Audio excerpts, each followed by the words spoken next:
गेल्या अनेक वर्षापासून साधारणतः 2022 पासून एक प्रलंबित विषय आहे.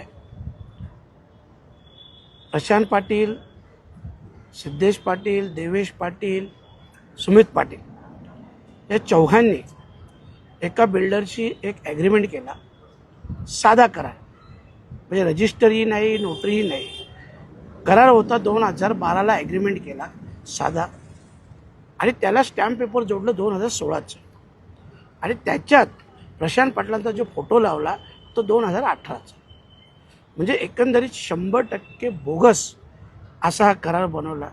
आणि या कराराच्या पोटी त्यांनी 20 करोडच्या वर रक्कम ती त्यांच्या अकाउंटमधून बुलेट ट्रेनमधून घेतली.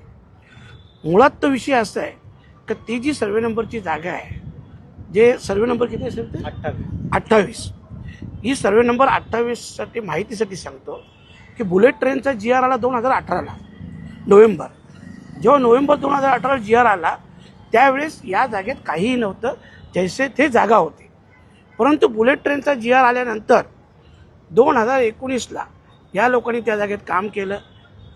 2021ला हे लोक प्लस त्रिपाठी यांनी तिथे बिल्डिंग बनवली. म्हणजे 2018 नंतर खरं म्हणजे जागा फ्रीज होते, तुम्ही काहीच करू शकत नाही ॲज इट इज. पण 2021 केलं. का केलं यांनी? कारण यांना कल्पना होती त्या जागेची किंमत फॉर एक्झाम्पल पकडा 25 रुपये असेल, तर यांनी त्या जागेत 100 रुपयाचं स्ट्रक्चर उभं केलं.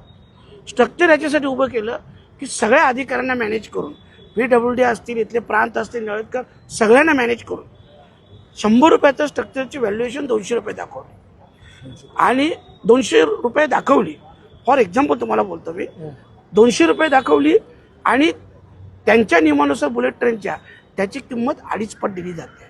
म्हणजे त्याची किंमत झाली 500 रुपये. ज्या जागेचे शासनाला 25 रुपये द्यायचे होते त्या जागेचे शासनाला 500 रुपये द्यायला लागले. एक जबाबदार लोकप्रतिनिधी म्हणून माझी ते कर्तव्य आहे.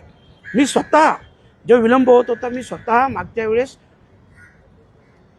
न्यायालयात पत्र दिलं, न्यायाधीशांना पत्र दिलं, मी विनंती केली.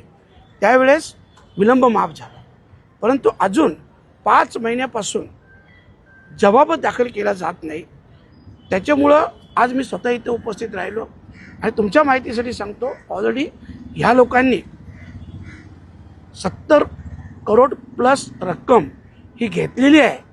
आणि वरून तुम्हाला सांगतो 190 करोड रुपये रिव्हॅल्युएशन, जो बोगस बोलतो ना, तो बोगस दाखवून त्याची मागणी केली होती.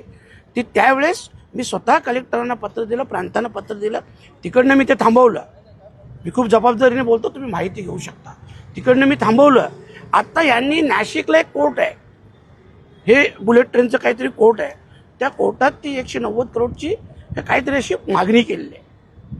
म्हणजे एकतर हे सगळं बांधकाम बोगस आहे. MMRDने स्वतः दिलं की इथं आमची परमिशन नाही, जागा यांनी नाही, काहीच नाही. काहीच नसताना हे स्ट्रक्चर कपिल पाटील, त्रिपाठी यांनी मिळून उभं केलं.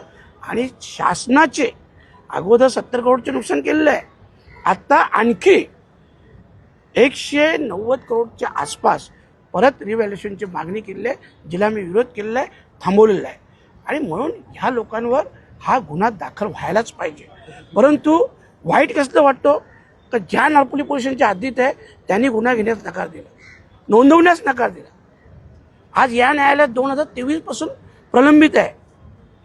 गुन्हा नोंद करण्याची परवानगी दिली जात नाही. मला वाटतं 156(3)च्या नुसार ना, 156(3)च्या नुसार तो गुन्हा दाखल करण्याची परवानगी ही न्यायालयाच्या माध्यमातून 2023 पासून आता 2.5 वर्ष व्हायला आले. ही परवानगी न्यायालयाकडून मिळत नाही. आणि म्हणून आज मी स्वतः आलो होतो, ऐकलं. पुढच्या 27 तारखेला तारीख आहे, पुन्हा 27 तारखेला मी हजर असेल. कारण हा जो पैसा आहे हा आमचा सर्वसामान्यांचा आहे. सर्वसामान्यांच्या करातून जे पैसे जातात ते पैसे आहेत हे.